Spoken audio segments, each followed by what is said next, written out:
sharing negative information without being negative. Sharing unwelcome information is an unpleasant fact of life for all business professionals. No one likes to receive bad news, and no healthy person likes to give it. So these messages can take a toll on everyone involved.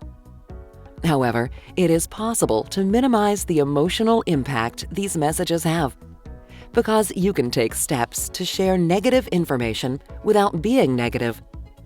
Learning how to craft these messages with sensitivity and honesty will make the task easier for you as a writer and the experience less traumatic for the recipients of your messages.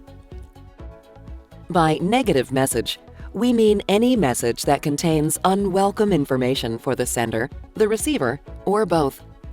This can include such things as rejecting a job applicant, announcing negative business results, or apologizing for a mistake. Depending on the situation, you can have as many as 5 goals when communicating negative information. To convey the bad news. To gain acceptance of the bad news. To preserve as much of your audience's goodwill as possible. To maintain or repair your reputation or your organization's reputation. To reduce or eliminate the need for future correspondence on the matter, as appropriate. This is a lot to accomplish in one message, so careful planning and execution are particularly critical with negative messages. Thoughtful planning makes the task easier for you as a writer and helps your intended reader process the message. Make sure you have a clear purpose that is sensitive to your audience's situation. Identify the information your audience needs to process the news. It's not uncommon for recipients of bad news to have questions or concerns, so try to address those in your original message. Choose your medium and channel carefully.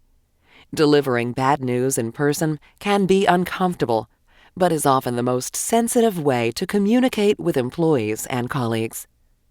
When you're ready to organize your message, the most important decision is whether to take the direct or the indirect approach.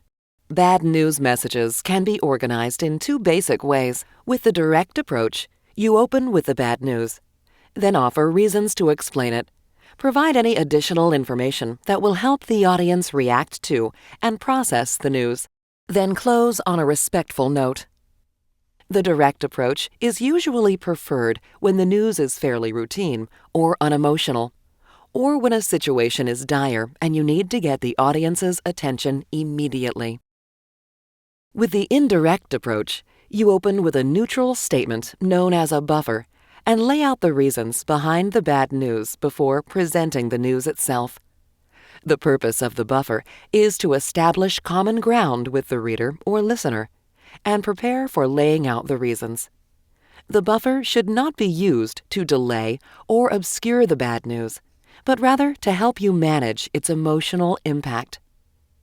By laying out the reasons before sharing the negative news, you lead the audience toward the realization that bad news is coming, which can help minimize the sting and help the recipient grasp the reasoning before getting hit with the emotional impact of the news itself. The indirect approach is usually preferred when the news is controversial, shocking, or emotionally intense for the recipient. After you've chosen your approach, it's time to compose the message. Pay careful attention to word choices and overall writing style in order to create a tone that is respectful and honest, without being insensitive or blunt.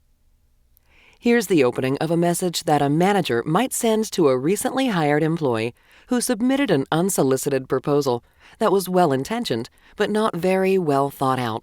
This first draft uses the direct approach, but it is blunt to the point of being rude.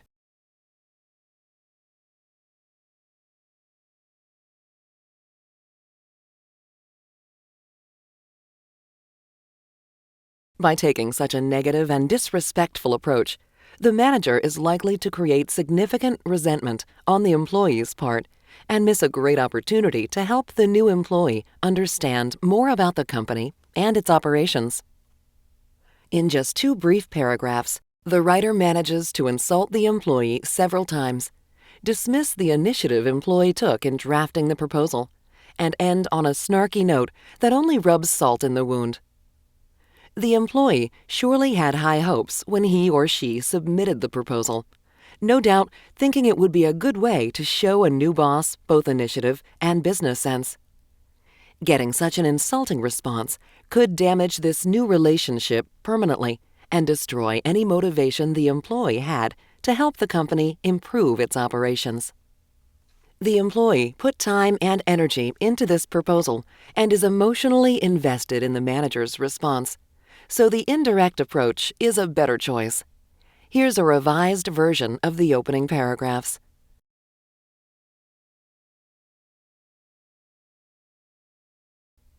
The first paragraph uses a buffer to establish common ground and show the employee the respect he or she deserves for showing initiative and caring about the company's financial health.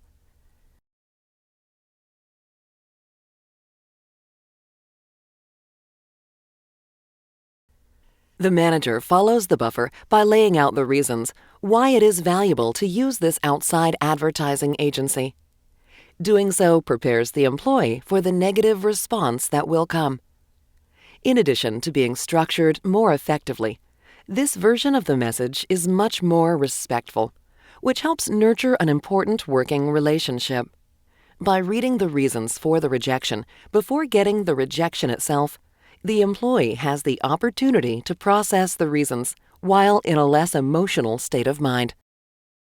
Sharing negative news is unavoidable in business, but with a thoughtful and sensitive approach to communication, you can avoid being negative. Doing so protects important relationships and makes an unwelcome chore easier for you too.